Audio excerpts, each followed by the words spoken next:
the thing about this recording that I found was really special was the other albums. It was really kind of hard with our work schedules and stuff like that, and everyone was kind of like flying in and out to record their parts. And this was the first one where we were all four of us in the same room jamming and playing off each other.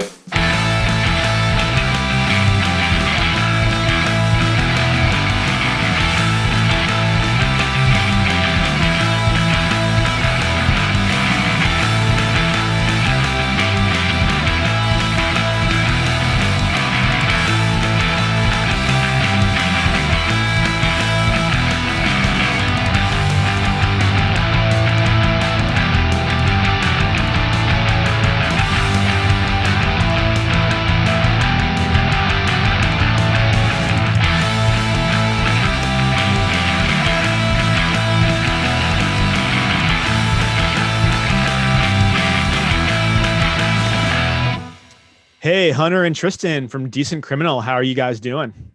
Swell. Hey, good to see you. Yeah, welcome to the Question and the Answers podcast. It's great to talk to you guys. I haven't seen you guys in person for a while. I think I saw Tristan last when you came by and you picked up some stuff. Yeah, for a hot second there, yeah. Yeah, because you were heading down from Santa Rosa to San Diego. But yeah, I'm glad to see you guys are doing all right. And yeah, man, it's really cool. We've got some cool news regarding your newest release, which is going to be coming out on, Sell the Heart Records. Boom. So that's exciting.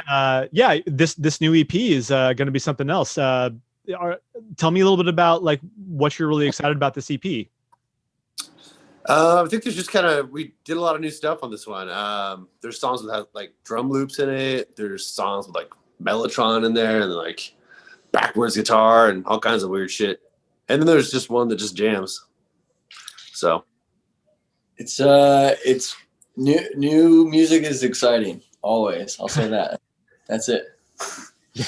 No, short and sweet. I dig it. But yeah, I'm super excited to be working with you guys once again. Sell the Heart had the privilege and honor of doing the second pressing of the Bliss record, which if anyone hasn't checked that record out, definitely do it. It's fucking awesome. But yeah, I mean, I've known you guys now for, gosh, like probably 10 years or so. I mean, because we worked together on a compilation that Sell the Heart put out many years back in a previous iteration of the band prior to Tristan being involved. But yeah, it's been really exciting to see, what you guys have been doing over the years as a band. And, now you're on, this new EP will be what, like your fifth proper release? Is that correct? Not including any compilations. Is that right? This will be the fourth. Yeah. We have 3 full lengths and this will be our first EP. Oh, okay. I wasn't sure if you had done another EP or not before, but you guys have been on a few compilations over the years. I know that there was one that, it was like a Gilman Street compilation. I think it was like a benefit for Gilman, right? Yeah. I think the song Binge from our first record is on there. Yeah. And then I saw something, it was like, it was like a Guns N' Roses themed compilation, like for the oh yeah. Yeah. I did see that. What is that? It's on Spotify. You have to check it out. Really? Yeah. Huh. It's news to me. I don't know. Yeah. Yeah. The track that was on the comp that Sell the Heart did from years ago was a very early iteration of the band that I believe only Hunter was really part of at that point, correct? Actually, no, that might have been my first song that I brought to Decent Criminal. I was in a band called Violation that was more like sort of like 80s hardcore influence, I felt like. And then yeah, so My World is the song you're talking about, and that's I think it's probably the first or second song that I brought to DC. Okay. Yeah, well that's hilarious that I don't know that. I mean, I should probably just go ahead and look at the liner notes, but I mean, I'll be perfectly honest with you. Like I remember like back then with that comp, I didn't really know you guys very well. I had gotten introduced to you from like Jesse, at Atlas Studios. And so really it was just more of like sure, they can be on the comp, whatever, but let's give it cheers to Jesse Wickman then. Yeah. Hey, Jesse Wickman. Yeah.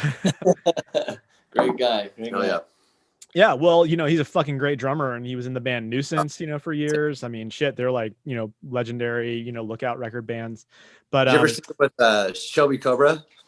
Oh hell yeah, dude! Shelby Cobra was Dude. great. Yeah, Shelby. There's like, Yeah, I think Wickman and Slim were playing together in that band for a little bit. yeah. Slim's another legend. Holy shit.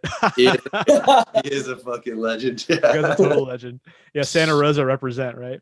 But He speaks his own language, that's for sure. yeah, Slim's a character.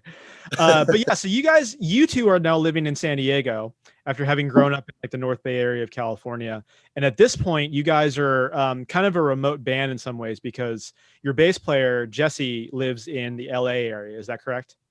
Yeah, east of LA in Ontario. Yeah. Right. And then Brian is still living in like the Marin County area. He's in Marin now, right? Yeah, yeah. Okay. San Rafael he's in now, yeah. Right. Yeah. So I mean, that's an interesting, situation to be in for any band to work remotely, but it's not altogether uncommon. I mean, a lot of bands do that. Tsunami Bomb does that too, where, we have two of us are living here in the East Bay. Our singer lives in the South Bay. Our drummer lives in the North Bay. And then our keyboard player actually lives in New York. So, it's right. Anymore, it feels like it's something that can be done pretty comfortably for the most part, especially if you're not doing a lot of touring. I mean, I know that you guys actually do a lot more touring than Tsunami Bomb does. Yeah, that's what I was going to say was, I think it works for us because I think we do far less just like random local shows. And it's a lot more of like a bunch of shows at once or like a tour, or like 5 shows in a row or like whatever, So we don't really have to live in the same place. I mean, we see each other enough and, Hunter and I are always jamming together too. So yeah, we make it work. It helps with sending demos back and forth to each other. Everyone records and does their own thing. And that's been very helpful with technology, being far away from each other. Yeah. I mean, the ability to be able to move, demos back and forth just through email. And, I mean, depending on what computer programs you're using, I mean, like for Tsunami Bomb, we all use Apple products. So, GarageBand or Logic, thankfully work, together. So we can do that pretty seamlessly and it's worked, to our favor. But a lot of bands seem to be doing that quite a lot. And it's great that you guys have been able to, put this album together. I know that you recorded it prior to everything happening with the pandemic, correct? Yeah, we recorded it in February of 2020. Right. And go ahead. Yeah.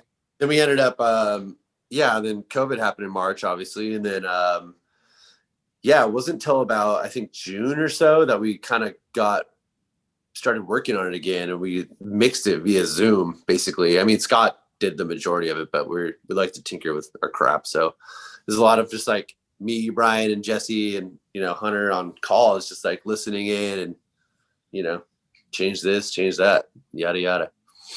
Yeah, and you're referring to Scott Goodrich, who has worked with you guys previously, right? Oh yeah. Yeah. Scott was actually a guest on the show several episodes back. He's a really good dude. We had to watch that one, of course. Yeah. I really enjoy talking with that guy. He's a wealth of knowledge, and he's very good at what he does. I mean, the Bliss record sounds so good. I mean, like the tones that you guys were able to get on there, it's just a really clean, punchy record. And I think it really complements what you guys are doing.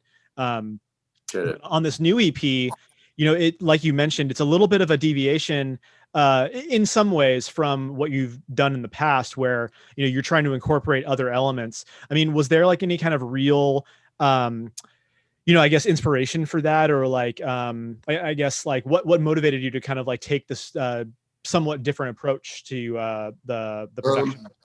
I don't think it was really spoken about. The song Drifter was just, we got together in Ontario to jam one day. I think we were going on tour or something, and Hunter was just messing with the beat.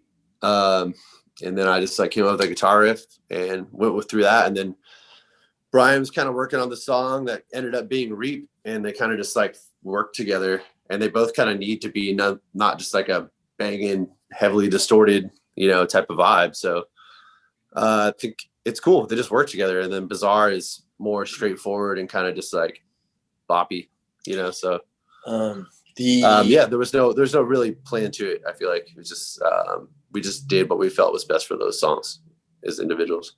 The thing about this recording that I found was really special was the other albums. It was really kind of hard with our work schedules and stuff like that, and everyone was kind of like flying in and out to record.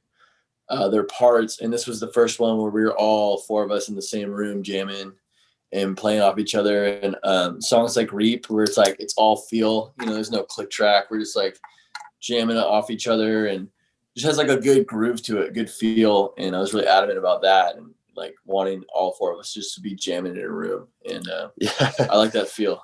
And then I think Hunter's always used to play with a click too. So doing it without was just fun. I don't know. You kind of have to like, I don't know, just have fun with it, you know? Yeah, some recordings like I mean I've spoken to several like audio engineers and producers, you know, over the years that I've been playing in music, and depending on who it is you're working with, some of them like demand that you have a click track, and some of them just are like, no, I'd actually kind of prefer that you don't, because you kind of lose the feel of it. And really I think it's what serves the song best is what Totally. it boils down to. Because if you're a tight band, and if you already have like that feel, then yeah, a click like isn't totally necessary. But if you maybe haven't had the option to be in the same room a ton, and you still want to get this stuff done, then yeah, like maybe working to a click is going to be to your benefit, because at least you know that the rhythms will be locked in appropriately, sure. and then you can kind of build off of that. But no, that's awesome. Now, with being in the band as long as you guys have, I know that some of you have been in other projects as well along the way. I know that Hunter especially has been involved with I know that you did some tours with like the Dwarves, right? Yeah, I played with Dwarves for 4 years. Yeah, and I mean, were you like their exclusive drummer? Like, were you in the Dwarves at that point, or were you more like a hired gun at that point? Yeah, I was in it pretty consistently for 4 years. I mean, on occasion they had other people come in and fill in for me when Criminal was on tour. But yeah, for the most part, I was in the band for 4 years, and then I filled in with a band called Sharp Shock. Davey from Sharp Shock recorded our second album, Bloom, and so I went on tour with them and Interrupters a couple of years ago. And then I filled in on drums with Culture Abuse for a couple months too, about a year, almost 2 years ago now. So yeah, I just fill in and get opportunities, and always down to play, Yeah, and then Brian also is in a band called oh gosh, why can't I think of their name right now? M Section. M Section, that's right. And yeah, because I know that he, I think, originally started in that band and then joined Decent Criminal, correct? Right. Yeah. Yeah. Santa Rosa is a funny place where everyone's in different bands, and then you just like come together. Right. And so yeah, like Alex was in a band called Semi Evolved Simians that we were big fans of, and yeah, we just became homies, and one thing leads to another, and I mean, Brian was one of my favorite songwriters in town anyways, so it was great to start a band with him, really, and so it's cool. Yeah, and Jesse, who's the newest member of the band, was also in a few bands down in Southern California prior to joining Decent Criminal.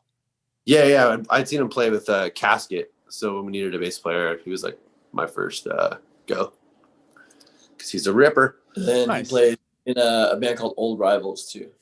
Oh, sweet. Yeah. Oh, that's right. Good call. But yeah, so I know that you guys had a lot lined up for this last year, and unfortunately, so much of it got it all got canceled because of the pandemic. You guys were scheduled, I know, to do Punk Rock Bowling, and I believe you were scheduled to do Pouzza Fest, as well as I think a few festivals in Europe. Right. And if I remember correctly, you had something lined up with Red City Radio, like a tour with them. Yeah, we had a tour with Red City Radio and Dead Bars from Seattle. It's supposed to be East Coast in Canada. It's technically supposed to happen in May as well this year, but that's not going to happen, I'm sure. But yeah. But God willing, it'll happen at some point. It'll happen at some point. And we also have, like you were saying, the festivals in Europe. We're supposed to go out to do Shock Festival and tour all around with a band called Ariel Salad from Manchester. So that's going to happen too eventually. Yeah, but it was a solid block. It was about 3 months worth of like like solid touring, which would have been pretty tight. Yeah, I mean, it's such a drag for that to I mean, you know, so many bands have been affected by that, obviously. Like Tsunami Bomb, for instance, like we barely had the ability to promote the last record that we put out. And, you know, we don't play nearly as many shows as you guys. But yeah, I mean, like I'm really hoping that after all of this, that these bands are going to be able to, you know, kind of make it work, given that not only have we, you know, had such a lull in music, that I think that there's going to be like this glut of music that's going to like come in and like everyone's going to want to tour all of a sudden, like all at once. And unfortunately, we've lost some venues too. In most markets, like I'd say we've lost a good handful of venues in a lot of these places. So it's going to be interesting to see like what's going to happen when a bunch of tours are coming in and everyone's going to have to fight over like the venues that you have. But, you know, hopefully they'll just mean that there'll be more shows, more nights of the week, you know, and you'll just have to space it out, you know? Well, I kind of think people will probably get crafty too. And you might see people just trying to do like pop-up venues that are there for like a couple shows, for like a weekend, or a house that does like more house shows or something like that, you know? People, shows are going to happen. It's like, you know, you can, you know, no matter what, people are going to figure something out.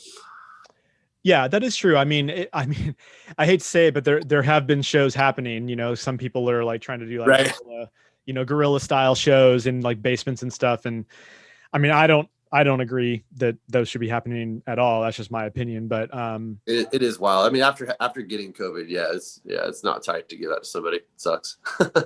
Yeah. Speaking of which, like, yeah, you told me that. So you've actually dealt with COVID yourself, and like you're kind of on the mend from that at this moment, right?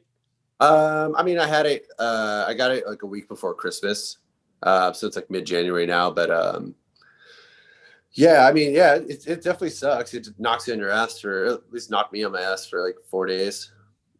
But yeah, I was around someone that like didn't know they had it and then found out they had it like later that day and then didn't tell me for like 2 days. So. Oh man, that's a drag. Yeah. You know, tell your friends if you've been exposed, but well, yeah, all is well. Well, yeah, and like you'd hope that at that point, after having been going through this, you know, for as long as we had, that people would be a little bit more, you know, keen on, you know, saying like, yeah, like I got exposed, like, and I know that I got exposed, but right. I don't know. I mean, you know, it's weird with any of that kind of stuff, because there's like a weird, I can imagine there's like a weird like shame aspect to it almost, or like I mean, not only like it's, you know, fear and, you know, concern and all that stuff, but nonetheless, I'm glad that you're okay. And, you know, it's great to know that if anything, you had like a mild case, and that, you know, hopefully there won't be any like long-term effects or whatnot. Yeah. I think the second wave has kind of hit people closer to home, and more people like closer to people have been getting sick. So I think it's just acknowledging that, you know, it's a real thing going on, and, you know, it's a shitty sickness for sure. Right. I mean, during this whole downtime, I mean, beyond like, you know, working on trying to not only get the repressing of Bliss out, as well as finishing up this EP, what have you guys been doing to kind of, you know, keep busy and be active as a band? Lots of demos, lots of just jamming. I mean, lately Hunter and I have been on a kick of trying to get in the studio almost every day. Doesn't happen every day, but we're trying. But yeah, man, we just it's just been demos. We're just excited to kind of show people what we've been doing, even, you know, after the EP too. So we're gonna note. Yeah. Have there been any like albums that have come out in the last year that like you are particularly like super stoked on, that you'd like to maybe point out? I've been on a funny trip of trying not to listen to bands, and I know this is gonna be funny to put in this, but yeah, I've been, you know, I decided to go to therapy for the first time like earlier last year, and one of the things I was talking about was feeling like I wasn't getting, like, I almost feel like I was regurgitating things that I'd already heard too often in my songwriting. So a piece of advice I got was, you know, she's like, well, you know, you've been taking in music for 30 years, give it a shot, try not listening to music, try not taking things in, see what you create.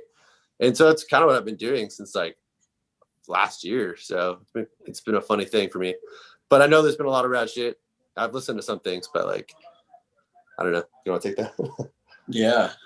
Tons of good music. I mean, one of my favorites is a band called the Dahmers from Sweden. Friends of mine. I toured with out there in Europe a couple times. They put out a really great EP recently. Our friends in the band Hate Shells put out a killer album in March last year. Shoot. Those are a couple right there. Right on.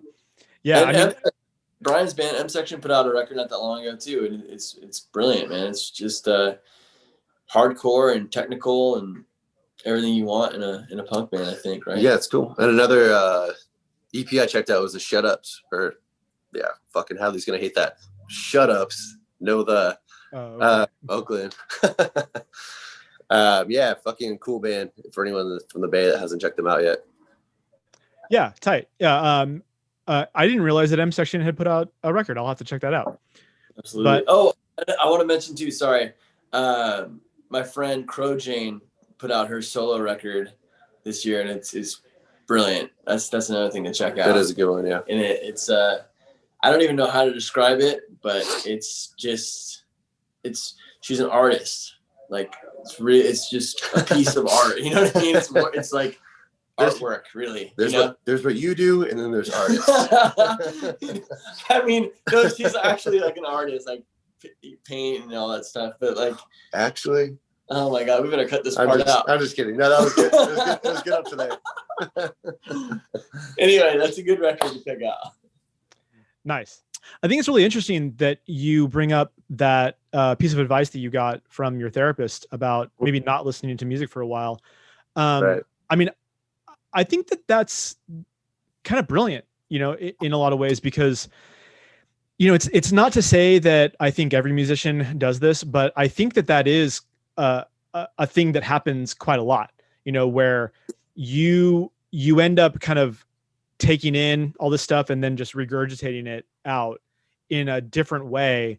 But I think because like you're so like fiercely like attentive to what it is that you're playing, like you tend to see things a little too like harshly, you know, and maybe Right. like you judge it too harshly.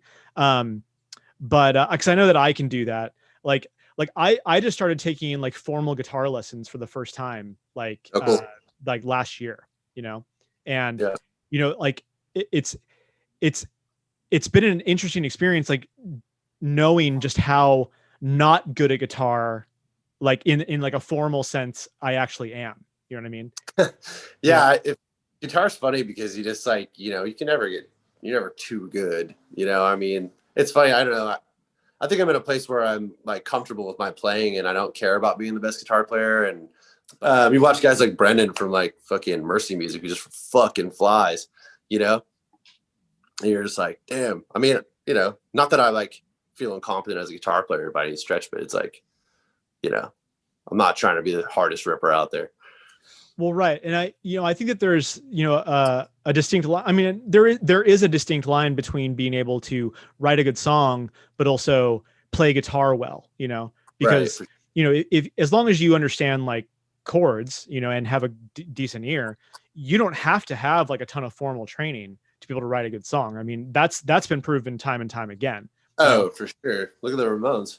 Well, right. I mean, shoot, there's plenty of self-taught musicians out there that, and you know, I have no idea like what your background is, you know, from like an education standpoint in terms of music and music knowledge. But like I know some about music and like I studied a little bit about music, but you know, I just don't know a ton of music theory, and I'm hoping to learn more of that so that I can start applying that more to like my songwriting. It's not so much that I wanted to take music or guitar lessons to become a shredder, you know, but it was more like I wanted to understand the mechanisms of the guitar better so that I could like try to use it as a tool more. Right. Exactly. Yeah. Which is right. I would encourage anybody to do, really.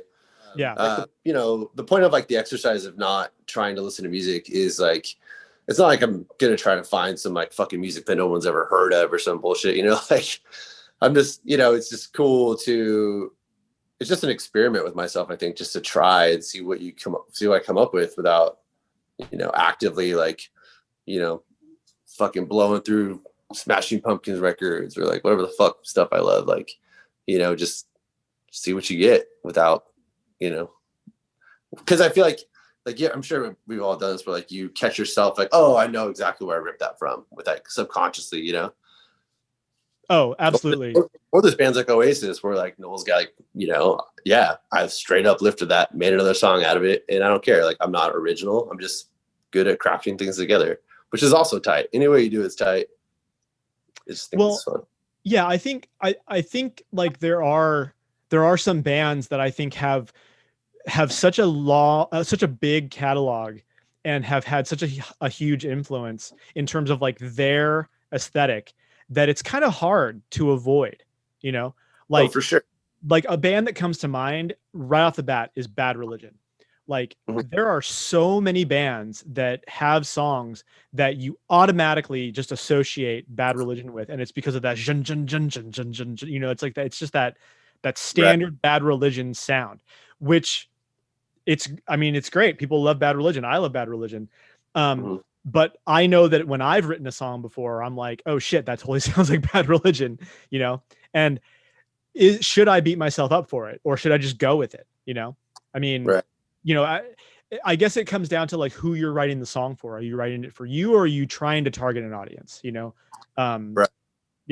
And I think ultimately, as long as you're writing a song with your like happiness in mind, then at the end of the day, it'll translate to who it translates to.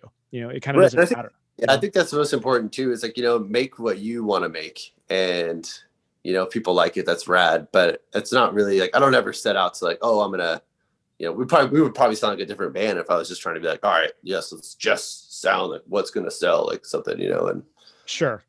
But I just do whatever I want. That's the way it should. Yeah, I think it's the way when you're an artist of any type or like whatever. And I think that's the funny part too is saying you're an artist is like a songwriter. Like a lot of people in bands don't like doing that. But like a lot for like the last like year for me, I've just accepted like I'm in a fucking band. Like I've been doing this like most of my life, and this is what I write songs. Even if I wasn't in a band, I'd write songs. Like so it's just a part of my life. And I don't know. I don't care about.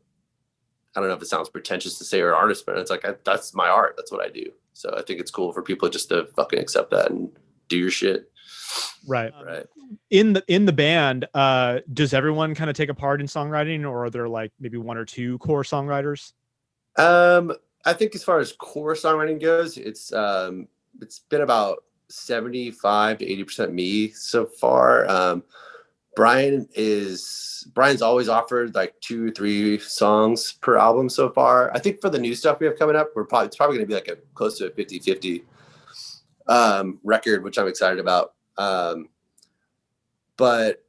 But then, yeah, Hunter has ideas too. Hunter's had ideas for bass lines or melodies or. I've written a couple hot guitar licks that are on the records. Oh yeah. Like Bleached is the first song that Hunter and I completely wrote like together. He sent me the riff, and then I just learned it. We were jamming it, and I just,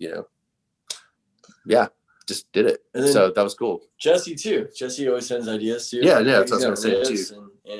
And then of course he's just a killer bass player, so he's like, we trust him on whatever the hell he wants to do on bass. He's just great. Yeah. Right. Now, out of curiosity, you guys are brothers, and you seem to get along really great. But like, have there ever been like crazy tension moments, that you'd speak about? Yeah. Oh yeah. This last year, we had a while. I think it's funny. It's 2021 now, but like, yeah, it just feels like a fucking blur. But what I'm talking about is like 2019, I guess, is like, we went through some weird like family shit. And I think we both dealt with it our own way. And Hunter was living in LA for a bit, and I was up in Oakland. And I think that's the most disconnected we've ever been, really. And yes, we fought. Yeah, we fought with each other for sure, and and physically and definitely yelling at each other. Yeah, physical shit is rare for us for sure, and always has. But I think there was another time when I was living like downtown Santa Rosa, we actually physically got into it. But yeah, we're not immune to fucking getting at each other. And I think with brothers, you know, you're even more inclined to just fucking go for it or say what the fuck you want to say. And we don't hold anything back, and it's a special thing. But it's good. I think living together for the last like 7 months has helped us a lot. And just a lot of, I think our mom brought us up to be pretty communicative, and so it's pretty sweet. I think that we're as adults now, we're able to talk about shit and be open with each other.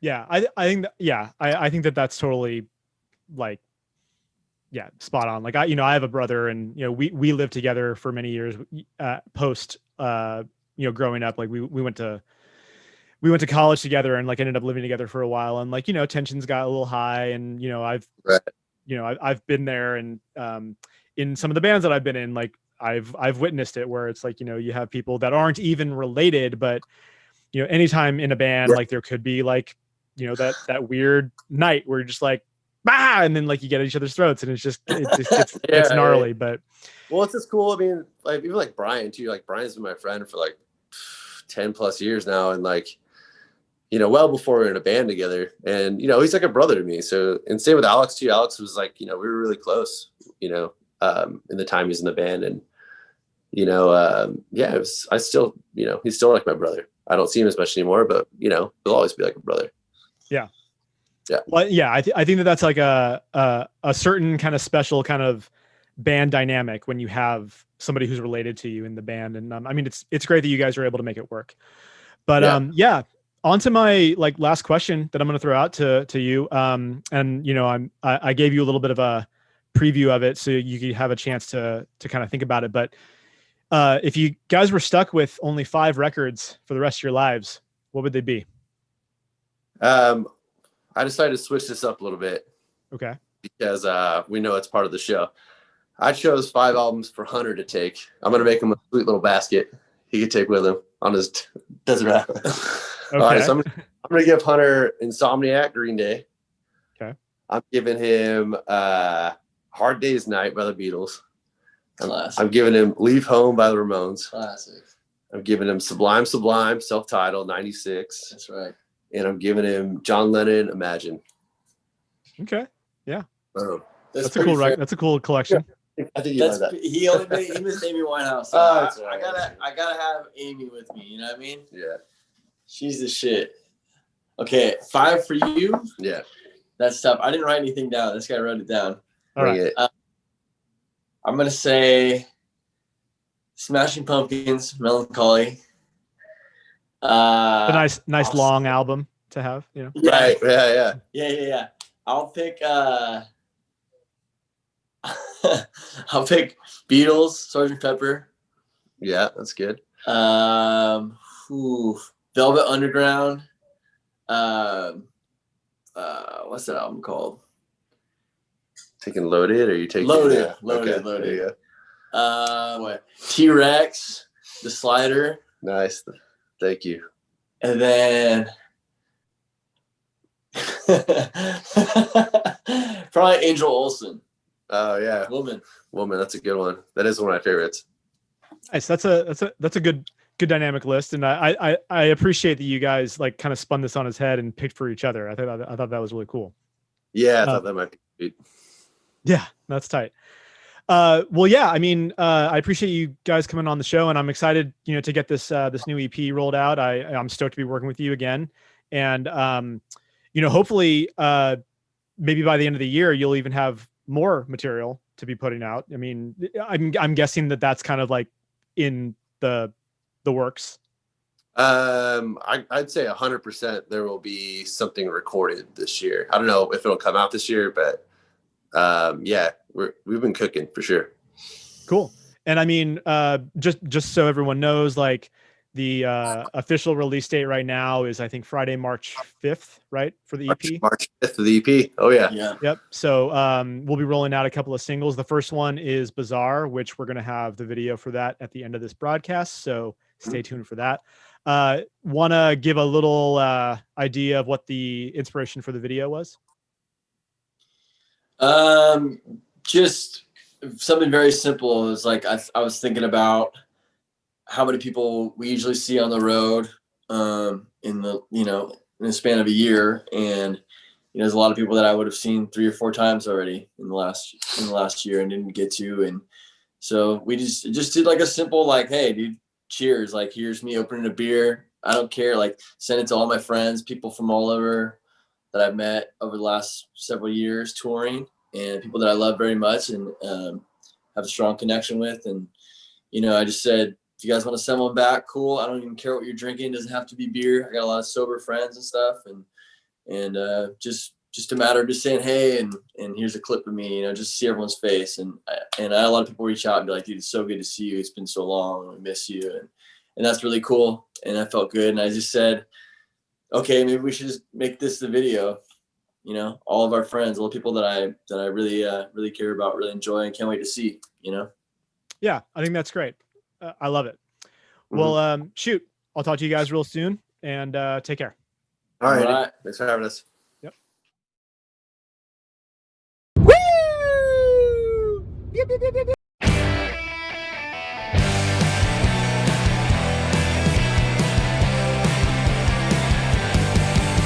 I called to say you'll always be a sun among the stars. Although I fear and brought to tears to find out who you are.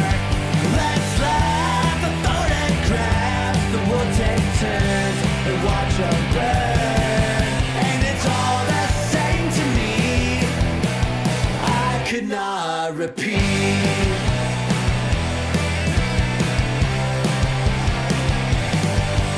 And I still see you everywhere. You're always in my heart.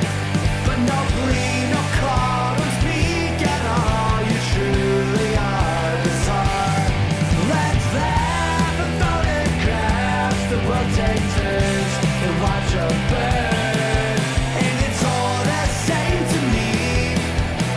I could not repeat what you have, what you've done. Pack it in, money spent, board it up. What a blast though we've had. And it's all the same to me. I could not repeat. Said it's all the same to me. I could not repeat, man. I could not repeat, yeah. I could not repeat.